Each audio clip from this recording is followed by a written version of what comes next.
This is an Indian city.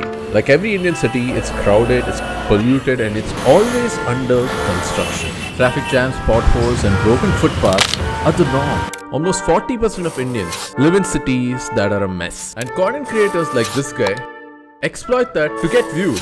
So in this video, I wanted to search for the world's best planned cities and go there. And to my surprise, one of them was right here in India. In this city, every road, every circle, every footpath was planned. Every sector, area and gully were designed. And you can ride your bicycle on a cycle path across the city. You might think this is a fairy tale or some fancy gated community. But the truth is, this city actually exists and it's called...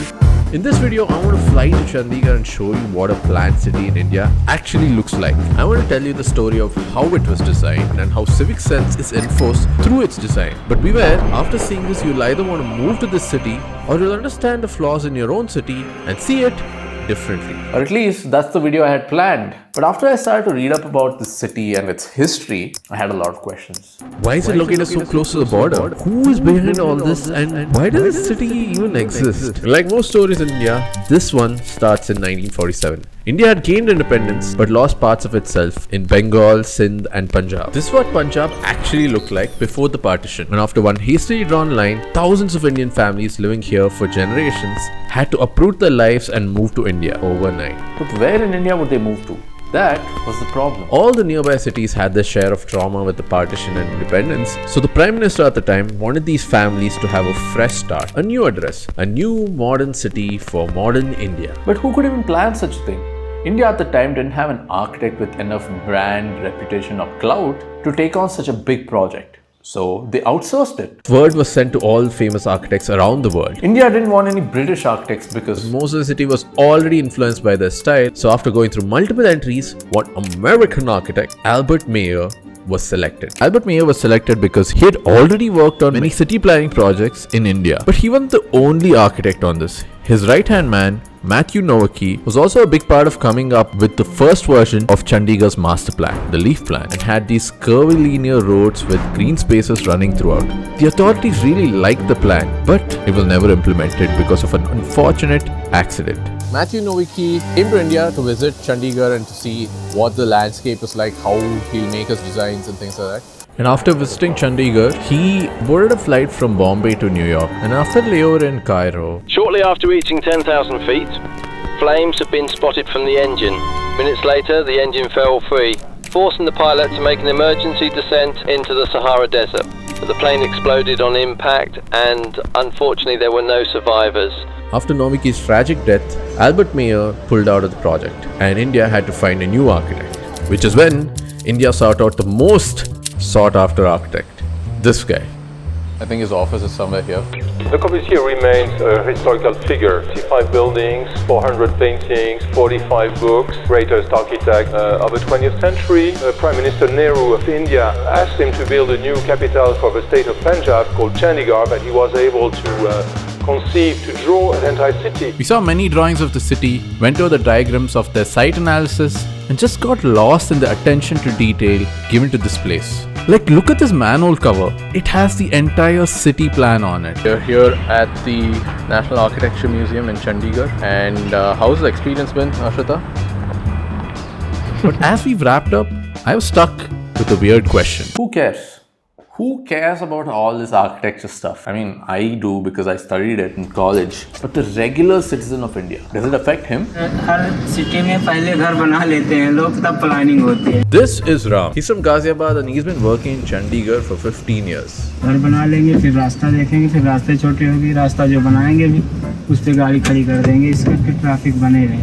main road पे ही दरवाजा बना लेते हैं, उसी पे गाड़ी पार करना। यहाँ ऐसा कभी नहीं देखोगे। जो रोड बनेगी वो अंदर से होगी कोठियों का। Ram is talking about the way the road network of Chandigarh was planned. It's one of 7 essential organs that make up the city. These are called essential organs because the inspiration behind the layout of Chandigarh was the human body. The head for decision-making buildings like the Vidhan Sabha and the High Court. The lungs, the green spaces that run throughout the city till this lake. The intestines are industrial areas. The heart is the city center. The circulatory system is of course the roads. Here the roads have a hierarchy, 7 rank system, and each of these 7 ranks have roads with different widths, different trees and different speeds for vehicles. The V1s are highways connecting Chandigarh to other cities. V2s and V3s are the major roads that define these sectors. But what is a sector? Well, that's the 6th part. The cells. One of the many ideas that was retained from the initial Mayor and Noviki plan is that the idea of The super block! A modular neighbourhood unit with shops, schools, health facilities, recreation, places of worship, everything you need in a city within a 15-minute walk. And that's the super block! Within these super blocks or sectors, you'll find smaller roads connecting neighborhoods to the main roads. One special feature worth mentioning, which reduces a lot of traffic, is that you won't find autos or cabs waiting around to pick up passengers and slowing down traffic because of these service roads. And even in bus stands, there's a space allotted for the bus to exit the main road so that the bus can pick up passengers without slowing down ongoing traffic. Now, when I first read about the cycle path, I was very skeptical, but I was wrong, because there's a traffic police here on their game. They'll stop and fine any motorized two-wheelers on the cycle path. The 7th part. The 7th one actually doesn't exist on any of these planning or design documents. It's something you have to experience by going to the city. What stood out to me most when I was leaving the city was not the planning, not the trees, not the roads. Those were all great, but there was this sense of civic responsibility and pride amongst all the people. Most people I saw followed traffic rules. Most people I saw were aware of their responsibility. And it's not just enforcement that keeps the city clean and organized, right? It's the people too. And that's because everybody believes in this story of Chandigarh.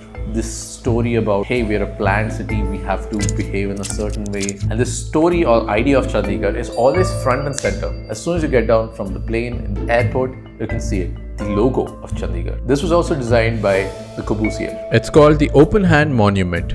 The Open Hand Monument symbolizes many things. First is open to give and open to receive. An open hand cannot hold any weapon, though. It's also a symbol of peace. One of the best examples of this collective pride in the story of Chandigarh is this guy, Jean Rent. He is Corbusier's cousin. He's one of the 3 architects who worked on ground for 15 years in Chandigarh. And after the project, he was the only one who decided to stay back in the city. And when he passed away, he wanted his ashes to be scattered in the same city and in the same lake that he used to take boat rides. Chandigarh is not only the most well-planned and designed cities in India, it's also rated the happiest city. But why do most people still move to these big cities which are crowded, polluted and full of traffic? जो रहने के लिए सुरक्षित चाहे, उसके लिए ये city है।